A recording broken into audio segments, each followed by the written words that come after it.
On November of 2000, a game was released which grabbed the attention of everyone, and ended up making its way into people's pockets. This game, of course, being the legendary Counter-Strike. This game is not really that big of a deal, except that it is still played to this day, and it can be debated that it is still more popular than most of the multiplayers that have been released recently. Counter-Strike 1.6 is the big daddy of every game ever released. It is a 5 vs 5 team-based first-person shooter. The goal of the game is for terrorists to go kaput, and for counter-terrorists to not let that happen.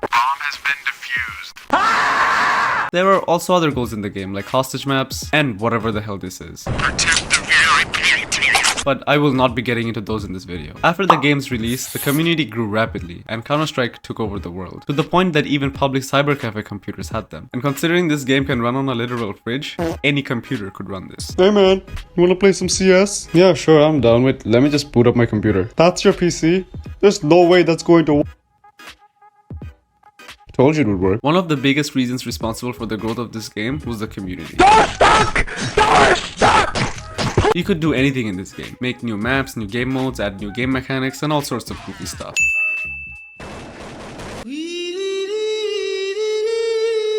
It was fun, and it was a place for casual and competitive players to enjoy each other's company. Years go by and Valve got greedy and felt the need of earning more money. So they said f*** it and just casually dropped the game's neglected sequel, Counter-Strike Source. It is a newer and more polished version of CS 1.6. This new game made the graphics of the first Counter-Strike look like it was defecated by a high-end computer. How are you?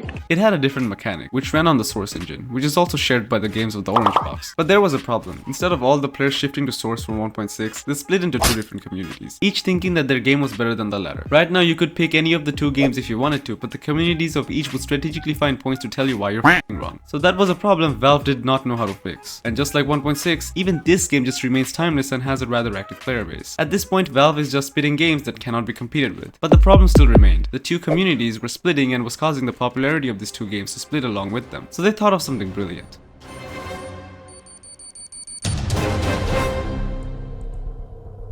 On 21st of August 2012, Counter-Strike Global Offensive, or CSGO, was released. And similar to Counter-Strike Source, it was just a graphics update and not much changed, other than the fact that this game introduced child-friendly gambling. Oh, who's me? Who's me? Oh, who's me? Oh my god! And if you thought that the guy that got a free pizza in exchange for a Bitcoin was unfortunate, then boy do I have news for you. I'm assuming Valve noticed people downloading skin packs off of external websites for CS Source in 1.6 and they said f*** it, let's make this a feature. This new game brought together the two communities. Don't get me wrong, the popularity of 1.6 and Source still hold up to this day, but the active players fell dramatically because of the sudden shift towards CSGO. This is what Valve wanted, to grow in popularity so they can sell virtual skins for real money. The higher the player count, the higher the sales. In the next coming years, CSGO grew, and I mean they were flaccid but got fully erect in upcoming years. Countless legendary moments that will go down in history were made, and this was the golden age of CSGO. And well, that's what happens when you go around the corner happy with one dig. Oh, and another one! Oh, and a third! Happy! We could get another one here too, Dupree is like sweating bullets! Happy's gonna get the quad! Here he comes once again. The first base is a Dren. He's gonna hit the ground there as Cold. Oh! What? A jumping double for Cold! What is going on right now? How does he do this? In the same place there, Simple just jumping casually into the side. He's gonna fall down again. What is this club from? Simple, are you serious? What is that? You can't do that, Simple. That's not allowed. This is not FPL. This is a major. But there was one teeny tiny problem that Valve forgot to address properly. The f***ing cheaters. Throughout the release of 1.6, the game became competitive, often played in tournaments for money. And just like in any other sport or game in human history, there are cases of people who don't want to play fairly and just play for the sake of money or fame. Cheaters were a big problem. It's scary how easy it is to cheat in Counter-Strike. It's so easy that even a literal child from China could code it. The problem with cheating got so out of hand that it even became a feature. There were community servers where the host would turn off Valve's anti-cheat, like that would have ever made a difference, and played against each other to see whose cheat was stronger. But Valve didn't really care because there were no other games that was as good as theirs. So they were too busy trying to milk more money. There was a game that had been observing for a long time while in its creation, looking for its opportunity to enter the market.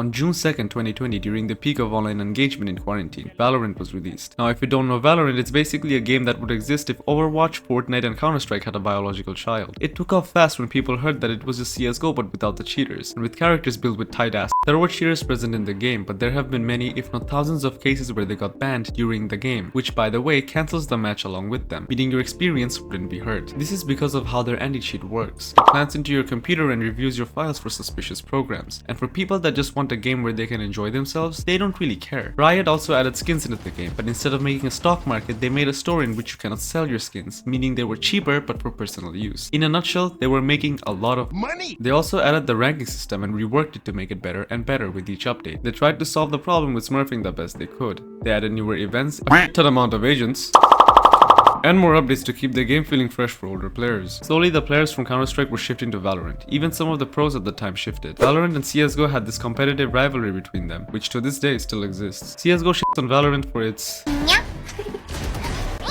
odd community, and Valorant tries to do the same because of CSGO's cheating problem. Bruh. Then something surprising happened. Valve began trying. They added updates to some of the guns. They even tried to improve their anti-cheat, and eventually said to Riot, you know what? Fucking handle this.